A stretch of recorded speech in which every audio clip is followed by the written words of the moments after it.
అందరికీ మరణాత. Praise lord. నా పేరు ఆర్ పరంజ్యోతి, కాకినాడ జిల్లా పెద్దాపురము. మేము నడిపించే మినిస్ట్రీ పేరు తండ్రి కుమార పరిశుద్ధాత్మ మినిస్ట్రీసు. ప్రభు సేవ చేస్తూ ఉన్నాం. అయితే జూన్ 9వ తారీఖు తెల్లవారుజామున ప్రభు అయిన దేవుడు ఒక దర్శనాన్ని నాకు చూపించారు. ఆ దర్శనం మీ అందరూ కూడా నమ్మి రెండో రాకడకి మీరు సిద్ధపడాలని మీకు ఈ విషయాన్ని ప్రేమతో తెలియపరుస్తూ ఉన్నాను. జూన్ 9వ తారీఖు తెల్లవారుజామున దర్శనములో నేను నిలవబడి ఉన్నాను. ఆ టైంలో గాలి లేదు, వర్షం లేదు, కానీ పెద్ద పెద్ద మ్రానులు కలిగిన వృక్షాలు అలా వెంటనే పడిపోతున్నాయి. ఎక్కువ సమయం కూడా కాదు. ఎటు చూస్తున్నానో ఎటు ఆ చెట్లున్నాయో ఆ వృక్షాలు వాటంతట అవే వాలిపోతున్నాయి. ఎంతో టైం కూడా కాదు, కొంచెం టైంలో ఏదో ఒక చిన్న పుల్ల పడిపోయినట్లుగా అంత పెద్ద పెద్ద వృక్షాలన్నీ పడిపోతున్నాయి.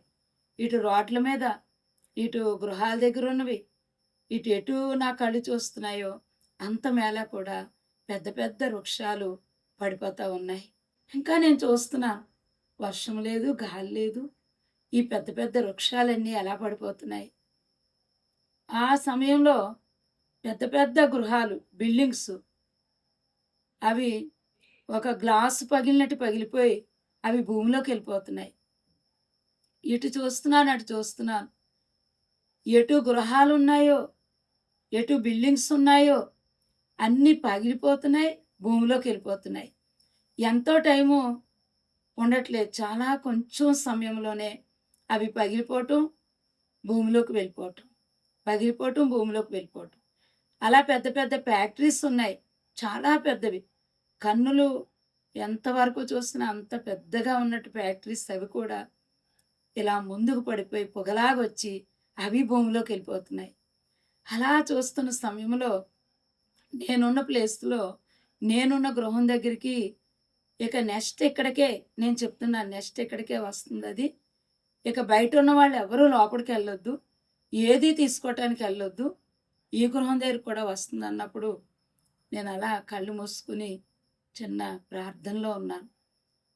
వెంటనే మేమున్న గృహం దగ్గర కూడా వచ్చి ఎదర గోడ అంతా మొత్తం ఇంటి గోడ పడిపోయింది. ఆ ఇల్లు అలా మిగిలింది మాట. ఆ దర్శనంలో నేను చూస్తూ నాకు మెలకు వచ్చేసరికి కూడా ఏడుస్తూ ఉన్నాను. కన్నీళ్లు ఆగలేదు. అన్ని గృహాలు కుప్ప కూలిపోతూ ఉన్నాయి. కొంచెం సమయంలో మనం మాట్లాడుకునేంత సమయం కూడా కాదు. బయట ఉన్నవాళ్ళు లోపలికి కానీ, లోపల ఉన్నవారు బయటికి కానీ వెళ్ళటానికి కూడా లేదు. అంత బీభత్సంగా అవన్నీ నా కళ్ళ ముందు జరిగినట్టున్నాయి. ఏ గృహాన్ని చూస్తున్నా నేను అదే నాకు జ్ఞాపకం వస్తూ ఉంది. చాలా వేదన కన్నీళ్లతో నేను ప్రభు ప్రార్థన చేశాను. ప్రభువా, ఇవన్నీ జరగబోతున్నాయా? ఇవి నువ్వు చూపించినందుకు చాలా నీకు వందనాలయ్యా. ఈ విషయం నేను అందరికీ కూడా తెలిసేలాగా నేను ఈ దర్శనాన్ని చెప్తాను తండ్రి అని నేను కన్నీటితో ప్రార్థన చేసుకున్నాను. అందుకే ఈ దర్శనం మీ అందరికీ కూడా నేను తెలియపరుస్తూ ఉన్నాను. ప్రభు త్వరగా వస్తున్నారు కాబట్టి ఆయన రాకడకు ముందు జరిగే బీభత్సమైన కార్యములు మనమందరం కూడా తెలుసుకోవాలి. ఈ గొప్ప దర్శనము మరి ఎప్పుడు జరుగుద్దో, ఎలా జరుగుద్ది అనేది తెలియదు, కానీ మీ అందరూ నమ్మాలని ప్రేమతో తెలియపరుస్తూ అందరికీ ప్రైజ్ లార్డ్.